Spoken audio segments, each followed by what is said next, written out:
Guys, welcome back to another video, and in today's video I want to give you guys a weekly market breakdown on Japan yen, AUDJPY, EURJPY, as well as CADJPY, as there are some good opportunities in this market as well. Now if you are new to the channel, it's sub would be appreciated, as I provide valuable educational content on a daily basis. And if you enjoy the video, please smash that YouTube like button, as it does help out the video as well. Before we get started, a very special thank you to the members of the channel from Temba all the way to Elia. I hope you guys are still enjoying the special perks that you are receiving on the channel there as well. And also, if you do want to get part of the Wealth Creators community or sign up for any of the services that we offer, the website is live, and I will leave a link in the description below. You can go and check it out there as well. Now let's just jump straight into the content, my good friends. Now this is the Japan yen, and as you can see, Japan yen has been quite overextended to the downside. It's been doing quite bad. It's been very weak, for quite some time there as well. And there was a lot of contributing factors towards that. Japan, not closing the not reopening the borders completely, and also not raising or hiking interest rate has led to a very weak yen there as well. We do have an article over here from FT. It says here the yen's descent has put Japan on high alert. It says here analysts say reopening the country to tourism could herald a shift in currency flows. That means that we could see the yen start to move to the upside. Now if you go right to the bottom of this over here, it says here more immediately influential though will be last week's decision by Japan to ditch its requirement that anyone entering the country must present a negative PCR test taken within 72 hours of travel. Lifting that the lifting of that rule from next week is expected to trigger rapid resumption of Japan after Japanese booking foreign holidays, shopping trip, and exotic marathons. Potential hit of yen outflows before the incoming tourist boom has a chance to offset them. So there is some slight hope, and we know that investors tend to go off sentiment data, so basically going off any piece of information that they can get that could potentially make the currency stronger. Now if you go and look at the forex factory to go and check what news events we've got the final GDP coming through there on the Thursday. We've got we've got a lot of stuff coming through for this week for the Japan, which could contribute to that as well. But let's just jump straight into the Japan yen.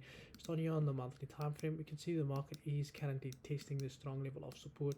The market has a big opportunity to a huge potential opportunity to move back to the upside, potentially fill in this week, because if you get a candle a candle with a 50% body to ratio to the wick, you normally expect the next candle to go and fill in the wick.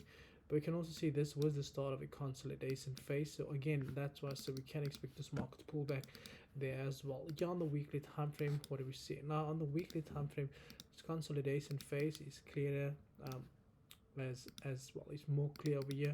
As you can see, the market has came into this at the 13th of June, and the market has just been moving, blowing people's accounts, but while moving sideways since June. How do you blow your account with a market that's moving sideways?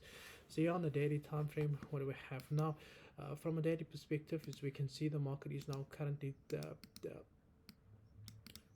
trading at this strong level of resistance, acted as support over there. The market broke below that, it's now acting as resistance. Now the best way to approach this is very simple. What we need to wait for is the market to break above that level, create an equal low, pull back, and then from there we can definitely expect this market to continue higher.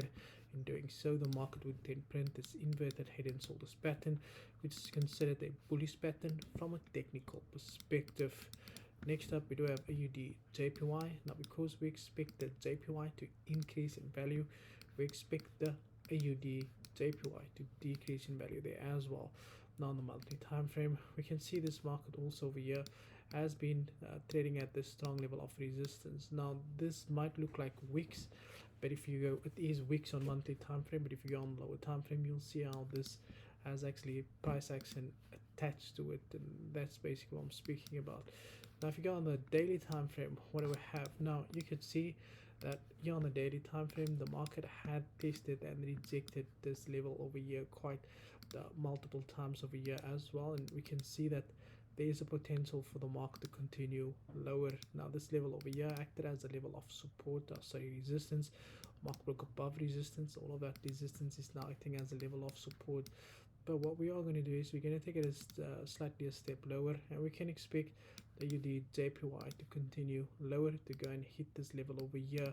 From there we can always monitor price action, get a potential break below that, and then look for that continuation to the downside there as well. Excuse me, I think I've got flu coming up. Next up here, EURJPY on the monthly time frame.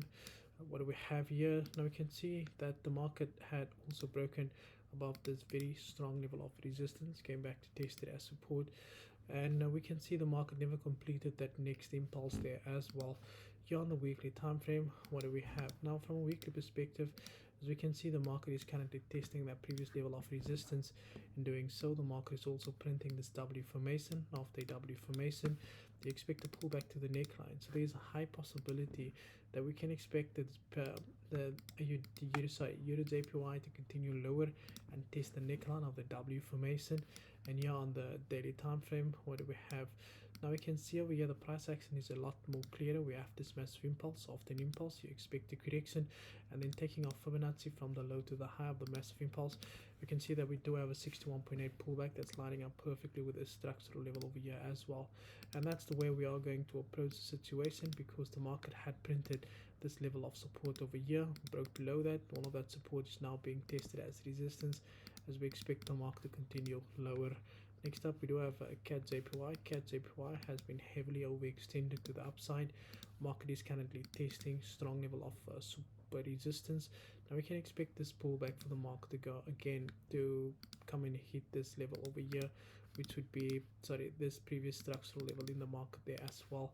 Here on the weekly time frame, what do we have? From a weekly perspective, we can see there's similarities between the Japan yen and CADJPY, as they're both consolidating and moving sideways, so we can expect CADJPY to continue lower here as well. On the daily time frame, sorry about that, here on the daily time frame, what do we have now? From a daily perspective, as we can see, the market is currently trading at this level over here. Now because this is a strong level of resistance that the market had broken above, it's now acting as a level of support. We need to wait for the market to break below this level of support, then that would return the resistance. In doing so, with the market then also print this head and shoulders pattern, which is considered a bearish pattern from a technical perspective. Now that's all from my side. Thank you for your time, and as always, cheers for years.